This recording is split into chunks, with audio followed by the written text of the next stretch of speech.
El Congreso acotó el fuero militar. Esto permite que integrantes de las Fuerzas Armadas puedan ser enjuiciados por tribunales civiles. Aprobada por unanimidad, los diputados dieron cauce a la reforma al fuero militar que recibieron del Senado. Así, los órganos de justicia militar se convertirán en instrumentos exclusivos de conservación de la disciplina castrense. Esta reforma es consecuencia de las recomendaciones internacionales recibidas por el Estado mexicano. Una de ellas tiene que ver con el caso de Rosendo Radilla Pacheco, un líder social del municipio de Atoyac de Álvarez, en Guerrero, quien trabajó por la salud y la educación de su pueblo y quien fungió como presidente municipal. Este hombre fue detenido en un retén militar en agosto de 1974 y desde entonces su paradero se desconoce. La desaparición de Radilla Pacheco la denunció su familia, misma que presentó una demanda legal ante las instancias de procuración de justicia.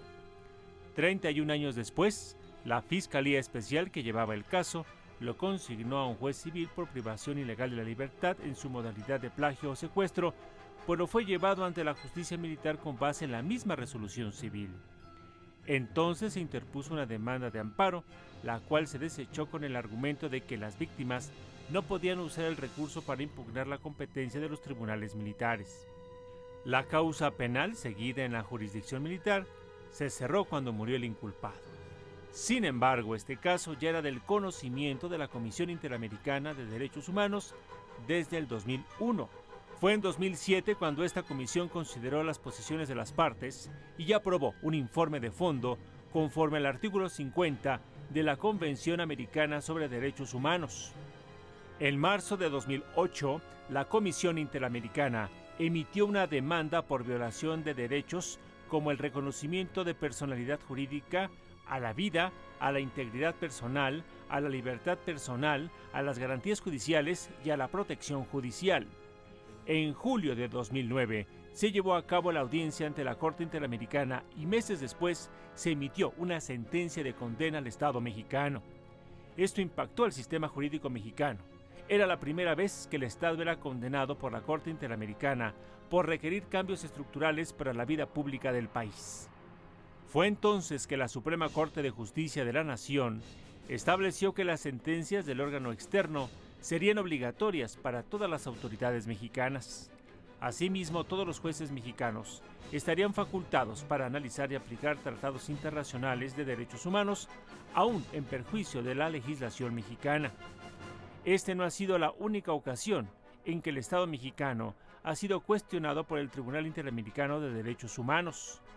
Está el caso de las indígenas Valentina Rosendo Cantú e Inés Fernández Ortega, quienes desde hace 12 años han acusado la violación y tortura de la que fueron objeto. En febrero de 2012, Valentina tenía 17 años de edad cuando fue atacada por 8 militares en su comunidad, Barranca Bejuco, en la Sierra Guerrerense. Un mes después, también atacaron a Inés, de entonces 25 años. En el proceso se señaló que el fuero militar significaba una especie de encubrimiento. Las mujeres acudieron al Poder Judicial de la Federación para evitar que las instancias castrenses llevaran su caso. No lo lograron. Tuvieron que acudir al sistema interamericano para buscar justicia. La Comisión y la Corte Interamericana les dieron la razón. Los acusados enfrentan cargos por violación y abuso de autoridad, así como allanamiento de morada. Desde ahora, los militares no solo podrán ser juzgados por autoridades civiles, además habrá jueces de ejecución de sentencias con facultad para decidir la variación de penas, vigilar los procesos y ordenar liberaciones. La Policía Judicial Militar se transformará en Policía Ministerial Militar, la cual actuará bajo la conducción y el mando del Ministerio Público Militar en la investigación de hechos delictivos. La Policía Ministerial Militar actuará bajo el mando del Ministerio Público Civil, ante el cual hará la presentación inmediata de los detenidos y estará obligado a prestar auxilio a las víctimas u ofendidos. Además, protegerá a los testigos. Cuando se trate de delitos contra la disciplina militar, los agentes de la Policía Ministerial Militar realizarán inspecciones personales sobre el detenido y recogerán los objetos que tenga en su poder. Los integrantes de las Fuerzas Armadas que hayan cometido delitos contra civiles podrán permanecer en prisiones militares cuando la autoridad militar lo estime necesario para preservar los derechos del procesado. El sistema penitenciario militar se cimentará en el trabajo, capacitación, educación, salud, deporte y adiestramiento militar para que los sentenciados estén en condiciones para reincorporarse a la sociedad y a las actividades militares si así corresponde. Cuando se haya declarado la guerra, ley marcial o cualquier otro supuesto constitucional de suspensión o restricción de garantías, los delitos del orden común o federal cometidos por militares corresponderán a la jurisdicción militar mientras el sujeto no tenga condición civil.